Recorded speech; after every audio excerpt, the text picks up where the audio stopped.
Primeiro, irmãos, quando a gente está falando de pessoas superficiais, nós precisamos saber o que é superficial. O que é superficial? Superficial é algo que está na superfície. Está na superfície. Também, alguma coisa que não tem profundidade. Pessoas que não demonstram interesse por coisas essenciais. E também, na definição geral, pode-se dizer de uma pessoa fútil, uma pessoa superficial. Nós estamos pensando aqui pelo prisma do reino de Deus, então nós devemos entender essa situação toda. Introdutoriamente, então, irmãos, antes do texto, eu trouxe 5 características das pessoas superficiais no geral. No geral. Primeira característica é que essas pessoas valorizam notoriedade, fama, destaque, em detrimento da significância. O que é isso? Do valor. Então, a fama, a notoriedade é sempre uma sedução no mundo que a gente vive, sobretudo no mundo pós-moderno. Porque nós vivemos numa sociedade da notoriedade, do aparecer, né? Geralmente pessoas superficiais, elas valorizam notoriedade e esquecem do valor, da significância. E notoriedade, então, vai na contramão do reino de Deus. O evangelho sempre valoriza significância e não notoriedade. O reino de Deus é o reino da significância. Isso é importante. Quando nós estamos vendo tanta coisa agora em nome do evangelho, é porque muitas vezes esse pensamento tem tragado pessoas que, muito embora no ambiente da fé, note bem, eu canso de falar isso aqui, muito embora no ambiente da fé, não entenderam que o evangelho é significância, não fama, notoriedade. O pastor Estevão Fernandes de Oliveira já esteve conosco aqui uma vez. Ele escreveu um livro, O Espetáculo do Sagrado. Ele diz, tirei 2 frasezinhas interessantes, ele diz: a força da linguagem, falando da sociedade, a força da linguagem já não é tão relevante quanto a força da imagem. Basta nós vermos aí a internet, os meios de comunicação, como se dá o aparecer na internet, nos canais, não é? E ele diz mais: a visibilidade, ser visto, não é a condição sine qua non do real, sem a qual ninguém existe, é mais ou menos isso. Se não tiver visibilidade, a pessoa não existe. Agora, não existe para quem? Para a sociedade? Quando nós estamos pensando no evangelho, é outra coisa. O evangelho valoriza significância e não notoriedade. Pessoas superficiais geralmente vão nessa primeira direção. Segundo, essas pessoas também valorizam muito a forma em detrimento do conteúdo. E isso nos atinge, pode nos atingir ao longo da caminhada da fé, quando também, de alguma maneira, nós não valorizamos o conteúdo e valorizamos a forma, e brigamos pela forma. Eu canso de falar isso. Nas manifestações dos ambientes sagrados, se não tiver conteúdo, e o conteúdo é a palavra de Deus, e há muito movimento, sem deslocamento, muito jeitão, mas não tem o que oferecer, no final as pessoas vão sair com fome. Porque Jesus disse: nem só de pão viverá o homem, mas toda palavra que sai da boca de Deus na tentação. Pessoas superficiais, elas não estão preocupadas com conteúdo, razão pela qual elas não sofrem a mudança, a transformação que o evangelho é capaz de fazer. Então, uma pessoa pode estar no ambiente de uma igreja da fé, valorizando forma e não conteúdo. Então, ela não absorve a palavra de Deus. E não absorvendo a palavra de Deus, não há transformação, porque a transformação é pela palavra de Deus. Você está entendendo o movimento? Terceira característica de pessoas superficiais: elas valorizam o orgulho em detrimento, em prejuízo, da humildade. O Evangelho é o Evangelho da humildade. O nosso Cristo disse: aprendei de mim que sou manso e humilde. Então, a direção do Evangelho é por aí. Mas nós vivemos num mundo ostentação. Aí a música ostentação, ao samba ostentação, e há também, que doideira é essa? Há o Evangelho ostentação. Que doideira, mas há, que é uma desfiguração do Evangelho genuíno. No que nós vemos, supra-sumo no comportamento de Jesus: aprendei de mim, sou humilde. Foi obediente, humilde e obediente até a morte, que está sinalizando ali Filipenses 2 também a sua condição de obediência, de humildade. Mas pessoas superficiais, elas geralmente têm um problema no caráter e elas deixam de ser humildes. Quarta característica: essas pessoas valorizam o controle. Elas não estão preocupadas no que vão deixar, no legado, mas o controle pode-se entender ali poder, aonde eu posso mandar. Eu estou aqui para mandar. Elas não estão entendendo o Evangelho, o reino de Deus, que é tudo diferente. É o desejo do controle, controlar por um período, por meses ou por anos, não importa. Pessoas superficiais pensam: em quem eu posso mandar aqui? Elas não estão preocupadas no exercício da vida delas, se elas vão deixar alguma coisa. O Evangelho celebra o legado. O legado vem de uma vida na presença de Deus, de obediência, e não o controle momentâneo. Por último, na relação que eu coloquei, essas pessoas valorizam o benefício em detrimento do serviço. O benefício em detrimento do serviço. Elas não estão preocupadas em servir ao próximo, mas estão preocupadas naquilo que elas vão ganhar. E se essa mentalidade é assimilada por uma pessoa que diz amar a Deus, ela não vai ser aquilo que Deus quer que ela seja, pelo fato de que ela está invertendo os valores, deixando os valores do reino de Deus, que é tudo diferente. O Evangelho celebra o serviço. Nós vamos ver aqui, já vimos no texto, não o benefício. Então, meus irmãos, a gente pode dizer o seguinte: pessoas superficiais, elas não estão preocupadas com significância, elas não estão preocupadas com conteúdo, com humildade, com legado, com serviço. Elas estão em outra direção. O texto que nós lemos vai responder cada ponto desse. Então, se de repente eu estou entendendo que eu estou nesse caminho equivocado, eu tenho que repensar a minha vida a partir do texto, a partir de um comportamento dos discípulos, para sair dessa superficialidade. Eu posso estar no ambiente da fé outra vez e estar vivendo uma vida superficial. Está vivendo um ambiente da fé, vivendo superficialmente, porque ainda está faltando alguma posição, alguma situação, uma mudança, e a vontade de ser aquilo que Deus quer que você seja, ou que quer que a pessoa seja. Então, o que acontece aqui no texto que a gente leu? O texto vai indicar 5 posturas que serão as respostas para esse posicionamento superficial. Então, vamos lá no texto. Primeiro, para sair da superficialidade, você precisa primeiro verificar as motivações do seu coração. Motivação do coração. Meus irmãos, motivação do coração não está aberto assim, a gente não pode observar, só Deus sabe. Nem sempre a gente sabe, a gente percebe o que está, qual a motivação, o que está movendo uma pessoa em fazer isso ou aquilo. Olha o que diz o texto bíblico. Vamos lá. Olha só. Nisso Tiago e João, filhos de Zebedeu, aproximaram-se dele e disseram: Mestre, queremos que nos faças o que vamos te pedir. Já apertou Jesus ali. O que vocês querem que eu lhes faça? Perguntou Jesus.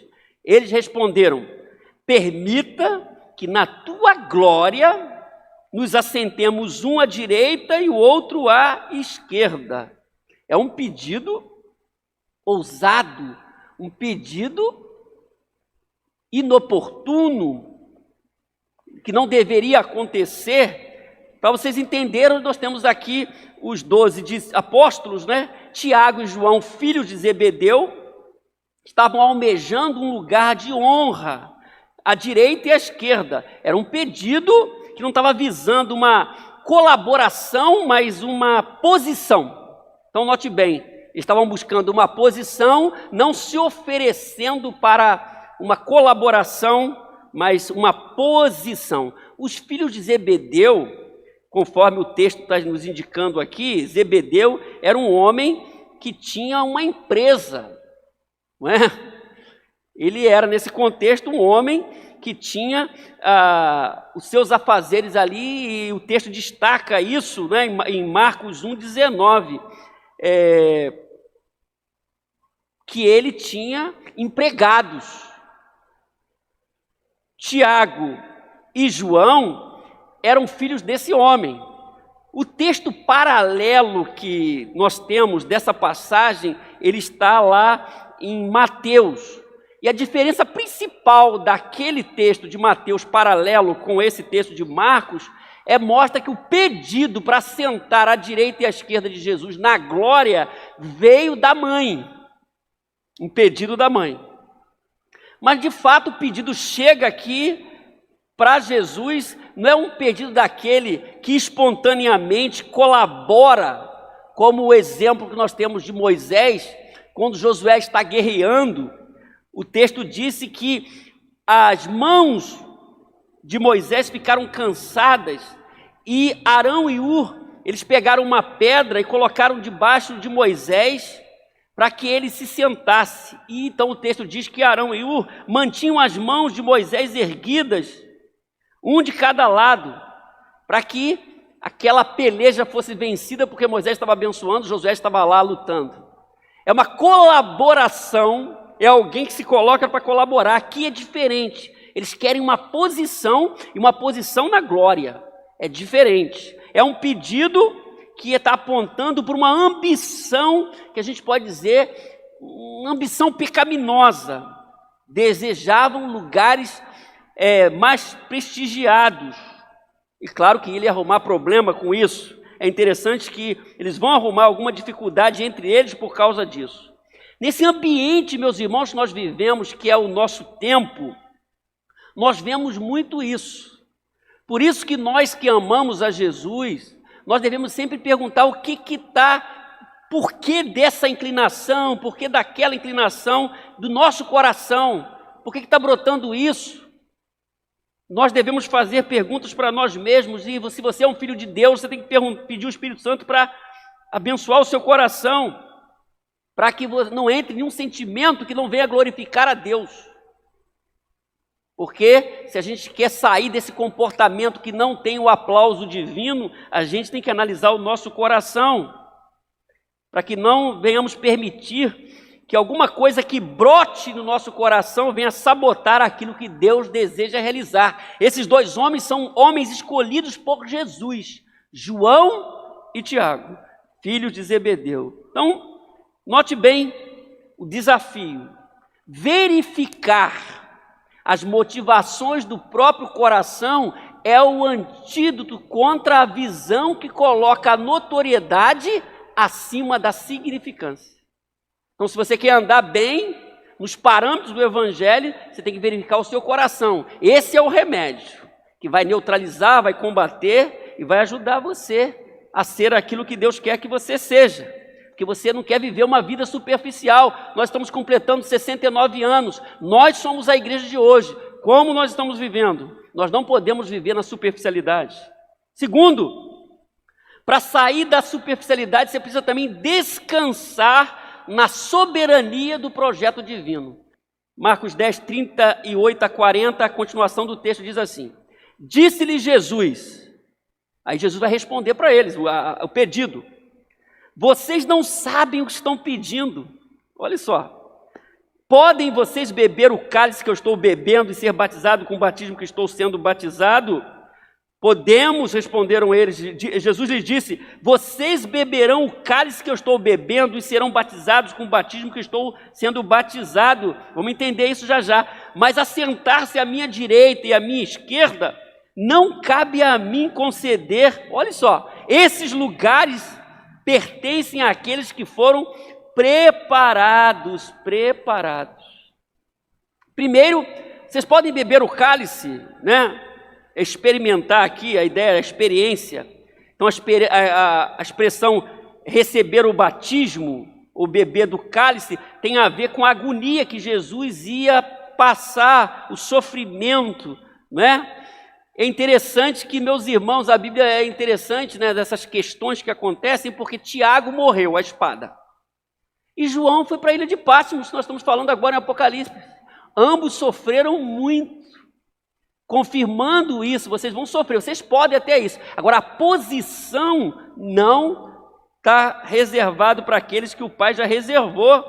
Assentar-se à minha direita e à minha esquerda não cabe a mim conceder, mas pertence àqueles que foram preparados. É interessante isso. É uma indicação de que a ação divina e aquilo que já foi preparado por Deus nessa linguagem aí, já está determinado. Agora, meus irmãos, dois sinais aqui que evidenciam superficialidade. Podem acontecer. Primeiro é comparação inútil. Tem gente que está sempre se comparando. E o desdobramento é o seguinte: quando eu me comparo com alguém, acontece duas coisas. Ou eu falo, eu sou melhor. Aí já é vanglória, caiu já. Ou eu falo assim, nossa, eu queria ser assim. Então eu crio um sentimento de disputa, porque eu me vejo menor do que aquele que eu estou me comparando. Por isso que a gente encontra significado em Deus, no Evangelho, na palavra de Deus. Não tem comparação, porque eu sou uma pessoa especial e você também é uma especial. Amém? Nós todos, na presença de Deus, somos pessoas especiais. Não há necessidade de comparação alguma. Cada um tem o seu lugar, tem a sua função, tem o seu ministério. No reino, aquele que vem para o reino é especial. Mas há comparação inútil na vida, na superficialidade. E também o desejo fútil, comparação inútil e desejo fútil. O desdobramento do desejo é o reconhecimento ou destaque a toda prova. Mais ou menos o que estava acontecendo aqui, o sentimento que estava tendo aqui. É o desejo motivado por um sentimento que não está alinhado aos valores do reino de Deus. Por isso que eu tenho que ver o coração primeiro, não é? O que acontece aqui? O organograma de Tiago e João, que eles estavam elaborando, evidenciava um formato. Organograma é como se divide uma organização, não é? Igrejas têm organogramas, como elas funcionam, né? Nós temos aqui, por exemplo, os nossos ministérios, é um organograma, como que acontece, como está organizada a igreja. Nesse desenho de Tiago e João, eles estavam lá numa posição de destaque. Por que pensavam assim? Porque nutriram em seus corações esse desejo. Tudo isso é importante quando falamos sobre igreja, sobre a nossa caminhada com Deus ou não. Uma questão relevante é o meu lugar no reino de Deus. Quando você sabe o seu lugar no reino de Deus, amém. E você vai firme. Paulo, escrevendo a igreja de Corinto, só para ilustrar, ele escreve uma igreja que tinha sérios problemas. Ele diz, olha, eu plantei, Apolo regou, mas Deus é quem fez crescer. De modo que nem o que planta, nem o que rega são alguma coisa, mas unicamente Deus que efetua o crescimento. Olha que bonito, numa igreja cheia de disputa. Paulo diz, olha, nós temos que entender o processo de Deus. O próprio Paulo, escrevendo a segunda carta, ele diz, portanto, somos embaixadores de Cristo, como se Deus estivesse fazendo o seu apelo por nosso intermédio. Deus está fazendo um apelo por nosso intermédio, entendam isso. Então essa visão de Tiago e João, nesse momento, que eles estão passando num processo de amadurecimento, nesse momento é uma posição de superficialidade, eles não estavam entendendo ainda o jogo do reino de Deus.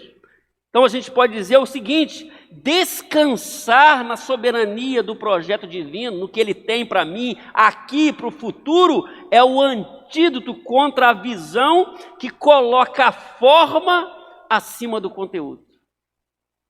Eu preciso estar sempre repensando nisso. descansar na soberania do projeto de Deus. E eu vou caminhando bem. Amém, irmãos? 3, para sair da superficialidade, você precisa evitar comportamentos desagregadores. Que separam, desagregar, separar, não é? O que está agregado, desunir, separar em partes, fragmentar, desunir. Essa é a ideia do desagregar. O que acontece? O verso 41 diz assim: houve o pedido, Jesus, eu quero fazer um pedido, nós queremos fazer um pedido. Jesus diz o que acontece, o que não pode. Agora o 41 diz aqui a consequência, olha só, 41. Quando os outros 10 ouviram essas coisas, nós estamos pedindo, 2 estão pedindo para sentar à direita e à esquerda. Os outros 10 já ficaram em crise, ficaram indignados com Tiago e João, já complicou a comunhão. Já houve uma perturbação ali, né? Porque eles não estavam evitando esse comportamento desagregador do grupo ali. Nós vivemos em comunhão. A igreja local, a primeira expressão da igreja. Eu sou a igreja, pertenço a uma igreja. Pessoas me abençoam, me ensinam. Eu tenho que entender esse processo para ajudar na unidade. Jesus, por exemplo, orou em João 17, mostra essa oração, a oração sacerdotal, ele ora pela unidade da igreja, não só por esse, mas por aqueles que hão de crer, orou por nós também. Então a gente aprende 3 coisas a partir disso, irmãos. Primeira, que o comportamento desagregador entra em colisão com os valores do reino. Ideia de separar, de brigar, entra em colisão com os valores do reino de Deus. O reino de Deus é um reino de paz, por exemplo, para começar. Não é um reino da perturbação. Segundo, o comportamento desagregador desestabiliza os relacionamentos. Quebra a boa convivência. E terceiro, o comportamento desagregador cria barreiras que prejudicam o progresso do evangelho. Porque não glorifica a Deus e enfraquece.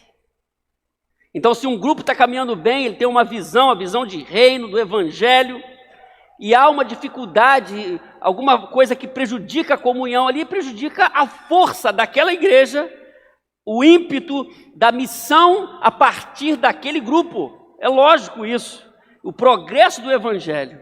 Por isso nós devemos pensar seriamente na nossa caminhada de fé, como igreja, perguntarmos o que de tudo isso tem a ver comigo, com você, conosco. O John Stott, pastor inglês, ele diz algo interessante nesse livro, citado, não é? Ele é citado. Em cada estágio de nosso desenvolvimento cristão e em cada esfera de nosso discipulado, nossa caminhada com Deus, o orgulho é o nosso maior inimigo e a humildade a nossa maior amiga. Meus irmãos, todos nós podemos ser mordidos por esse sentimento do orgulho. Mas ele está dizendo, em cada estágio da caminhada da fé, como discípulos, o orgulho sempre vai nos ameaçar, é o nosso inimigo. A humildade, nossa amiga, porque representa aquele modelo de vida de Jesus. Jesus é o nosso modelo principal. Por isso que é importante a gente entender esse processo todo. E a gente pode dizer que evitar comportamentos desagregadores é o antídoto contra a visão que coloca o orgulho acima da humildade. Porque às vezes, e na maioria das vezes, é o orgulho que quebra a comunhão, a unidade, os bons relacionamentos. Por isso nós devemos estar atentos. Aquele pedido de João e de Tiago desestabilizou o colegiado apostólico. Os 10 ficaram em crise. Que negócio é esse? Vocês estão pedindo um negócio para vocês? Não é? Não porque eles estavam certinhos, talvez eles também estavam contaminados com aquilo, estranharam, não é? Porque era um pedido não adequado. Então nós devemos estar atentos, porque nós queremos viver vidas relevantes no reino e no mundo. Amém? 4. Para sair da superficialidade, você precisa fugir da mentalidade equivocada do mundo. Nós vivemos em um mundo que tem uma mentalidade. O reino de Deus é outra direção. O que o mundo celebra, o reino de Deus coloca lá embaixo. O que o mundo valoriza, Não é o que é valorizado por Jesus e pelo reino de Deus e pelo Evangelho. 42, verso 42, acompanha aí. O que diz? Jesus o chamou porque pediu. Jesus respondeu que não podia. Os outros ficaram em crise. Jesus chamou e disse: vocês sabem que aqueles que são considerados governantes das nações as dominam, e as pessoas importantes exercem poder sobre elas. A Bíblia de Jerusalém diz assim: sabei que aqueles que vemos governar as nações as dominam, e os seus grandes as tiranizam. Bíblia de Jerusalém. A mensagem, a paráfrase, diz assim, e ele disse, essa tem aí: vocês já devem ter notado como o poder sobe a cabeça dos governantes desse mundo, que logo se tornam tiranos. Quer dizer, a observação de Jesus daquele mundo, a gente pode dizer hoje também, esse desejo de dominação. Ele usa aqui a palavra governadores, aqueles que têm aspiração de governar, de dominar. Naquele contexto, e se aplica muito no mundo de hoje também, dominar para levar uma vantagem. Porque note bem, um pedido desse no céu, aparentemente parte do pressuposto que alguém vai ter alguma vantagem. Vou estar à direita de Jesus? Não é? Então, Jesus está combatendo essa mentalidade errada que é observada aqui, que é vista no mundo, a mentalidade equivocada vista no mundo. Nós vivemos nesse mundo, e essa é a mentalidade. Uma mentalidade que entra em choque sempre com o reino de Deus. Então, se eu for viver a minha caminhada de fé, partindo da visão do reino de Deus, da igreja, sendo influenciado por essa mentalidade, eu não vou ter uma espiritualidade saudável, não desenvolver uma caminhada saudável, porque eu estou impregnado de uma visão que não é do reino de Deus. É uma visão mundana no sentido bíblico. Né? Paulo, inclusive, diz assim: não tomeis a forma do mundo, nesse sentido. Os valores. A gente tem que estar atento a isso. Muito importante aqui, o que Jesus está nos ensinando aqui, que nós estamos vendo na cena toda. Então a gente pode dizer, meus irmãos, que essa mentalidade ela não foi aprovada por Jesus. Jesus disse: isso não é coisa boa, não é? Vocês estão vendo que quem domina os dominadores agem assim. Então o que a gente aprende? O remédio está aqui para o problema levantado lá atrás. Fugir da mentalidade equivocada desse mundo é o antídoto contra a visão que coloca o controle acima do legado. Controle. Quer controlar. Não o que eu vou deixar de bom, como é que eu vou influenciar. Eu quero controlar. Não é essa a visão do reino de Deus. Legado é diferente de dominação. Legado é diferente de dominação. E por último, para sair dessa postura inadequada, superficial, você precisa também seguir o modelo descrito por Jesus. Aí ele vai falar o seguinte: a minha vida toda, a minha vida está aqui como exemplo. Não será assim entre vocês. Então, o contexto é o 42. Lá fora o pessoal domina. Mas aqui não será assim entre vocês. Não é esse padrão no meu reino. Ao contrário, quem quiser tornar-se importante, o pessoal gosta de ser importante. Tiago e João queriam ser importantes já antes de chegar na glória, desse sentido. Eles eram importantes, não estavam entendendo ainda o movimento. Ao contrário, quem quiser tornar-se importante entre vocês deverá ser servo. E quem quiser ser o primeiro deve ser escravo de todos. Olha só que coisa tremenda aqui que Jesus está nos ensinando, a sua própria vida. Esse é um modelo que quebra qualquer superficialidade, vida superficial e fútil também. O que Jesus está nos ensinando aqui, meus irmãos? Primeiro, ele está nos ensinando que deve haver um estranhamento daquilo que está fora do padrão. O que acontece muitas vezes hoje no mundo religioso, no mundo que a gente vê e nas manchetes que nos entristecem? É porque às vezes as pessoas estão convivendo e não há um estranhamento. Vão vivendo com sentimentos que não são do reino de Deus. E aquilo não vai dar certo, não tem como dar certo, não dá certo. E a coisa fica clara, um dado momento vai ficar claro os sentimentos. Porque a gente ou caminha no Evangelho e nos princípios do reino de Deus, a coisa não vai dar certo. Uma hora vai ser mostrado, vai ser revelado, o engano vai ser mostrado, a mentira, o sentimento que não glorifica a Deus. Porque as pessoas estão caminhando em outra direção, não está tendo esse estranhamento.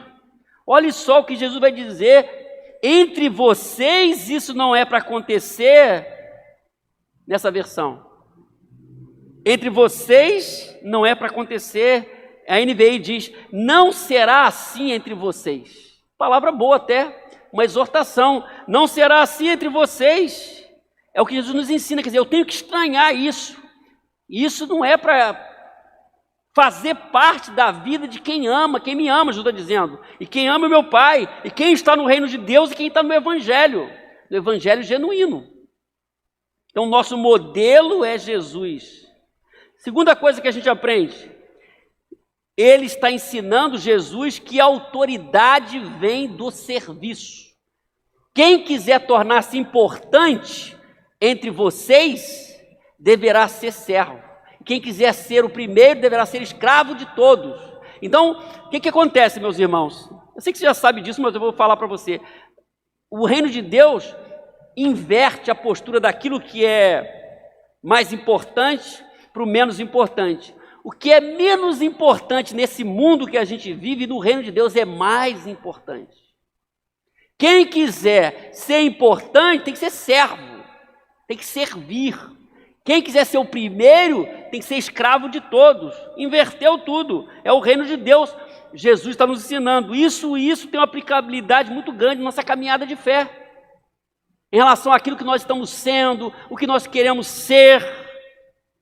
E uma terceira coisa, então, que Jesus nos ensina, é que ele está mostrando que o seu exemplo de nobreza espiritual deve ser abraçado. Porque ele vai dizer aqui no 45, olha só, leia comigo o 45, eu vou ler para que as pessoas em casa ouçam também. Pois nem mesmo o Filho do Homem veio para ser servido, mas para servir e dar sua vida em resgate de muitos. Você está dizendo, eu estou dando meu exemplo, eu vim para servir. Eu sou o mestre de vocês, sou o salvador desse mundo, sou o Messias, eu vim para servir. Então ele está mostrando esse exemplo, o próprio exemplo, para contagiar, para resolver aquele pedido inadequado de Tiago e João e também orientar os demais. Nós temos 12 apóstolos aqui. Eu vim para dar minha vida, né? Jesus disse, eu vim aqui, não vim para ser servido, para servir e dar a vida em resgate por muitos. Você tem que aprender comigo. É isso que Jesus está mostrando. E quando a gente começa a aprender esses valores, e esses valores vão sendo impregnados em nossa vida, em nossa caminhada, meus irmãos, isso é uma bênção, a gente vai caminhando bem, a gente pode abençoar muito mais aquele outro, seja o nosso irmão, a pessoa que está conosco em algum momento da vida, a gente vai abençoar muito mais, porque a gente está seguindo um modelo deixado e descrito por Jesus. William Hendricks, ele escreve assim, é um paradoxo inesquecível. Jesus está dizendo que no reino em que ele reina, a grandeza é obtida ao se seguir um curso de ação que é exatamente o oposto daquele que é seguido no mundo descrente. Traduz aquilo que nós acabamos de falar. O mundo tem os seus valores. No reino de Deus, no que Jesus é rei, é diferente. A gente tem que estar sempre pensando o que está brotando no nosso coração, como eu já falei anteriormente. Por isso, meus irmãos, adotar o modelo de vida descrito por Jesus é o antídoto contra a visão que coloca o benefício acima do serviço. Porque eles queriam um benefício. Jesus está falando de serviço, está falando de servo. Isso que é bonito nesse texto aqui. Como nós vimos, nós levantamos 5 problemas e descobrimos que esses problemas estavam sendo evidenciados no comportamento dos discípulos e que Jesus vai tratar. E isso nos ensinou a sair da superficialidade. Eu tenho que manter uma vida de intimidade com Deus profunda, não na superfície, conhecer o Evangelho, falamos isso pela manhã, conhecer a palavra de Deus, entendê-la. Então, para quem quer sair da superficialidade, não só você que está me ouvindo aqui, mas quem está ouvindo em casa, o texto nos ofereceu 5 atitudes. Primeiro, verificar as motivações do coração. Nem sempre está patente aos olhos humanos o que está no meu coração. No coração da Kelly, no coração do pastor Heber, no Luiz, de ninguém. Então há uma responsabilidade. O salmista até ora assim, sonda-me, ó Deus, no Salmo 139. Porque tem coisa que Deus tem que mostrar que de repente você não está vendo. Então verificar as motivações do coração. Por que eu quero isso? Por que eu quero isso? Por que eu estou pedindo isso? Segundo, descansar na soberania do projeto divino. Eu estou no projeto divino, eu sou singular, não tem ninguém como eu, não tem ninguém como você é importante, não tem patinho feio do reino de Deus, amém, irmãos? Todo mundo é escolhido, abençoado, ungido, selado com o Espírito Santo, tem as promessas de Deus. Eu descanso, executo aquilo que Deus colocou em minhas mãos sem crise, porque Deus está usando a minha vida, está usando a sua vida. Terceiro, evitar comportamentos desagregadores. Não estou preocupado só comigo, estou preocupado com o outro. Estou preocupado com a coletividade. Quando a gente pensa como igreja, tem que pensar assim, no grupo. Tem gente que pensa assim, eu venci e você perdeu. Então no reino de Deus, quando eu venci, eu perdi, todo mundo perdeu. Não é essa a mentalidade. Fugir da mente equivocada que a gente vê no mundo, esses valores e tudo isso. Tem que fugir disso, porque eu estou no reino de Deus, são outros valores. Seguir o modelo que é descrito por Jesus, que ele mesmo diz, olha o que eu vim fazer. Vocês, ao invés de ficarem pensando nessas coisas, vocês têm que olhar para mim, que eu vim para morrer por vocês e vim para servir vocês. E isso deve contagiar vocês para vocês desenvolverem o ministério de vocês. Como eu disse, os 2 que pediram isso, Tiago morreu de uma forma não tão agradável, aliás, todos os apóstolos, e João ficou preso na ilha de Patmos, depois foi solto, nós não sabemos de que forma exatamente, pelo menos a Bíblia não diz. Se eu quero viver uma vida dentro dos parâmetros daquilo que Deus orienta, como igreja, se você é a igreja de Jesus, tem que pensar seriamente nisso. Para você ser uma bênção e para você marcar o seu tempo, fazendo a vontade de Deus e glorificando a Deus, fugindo de tudo aquilo que não tem o aplauso divino. Que Deus nos abençoe. Amém.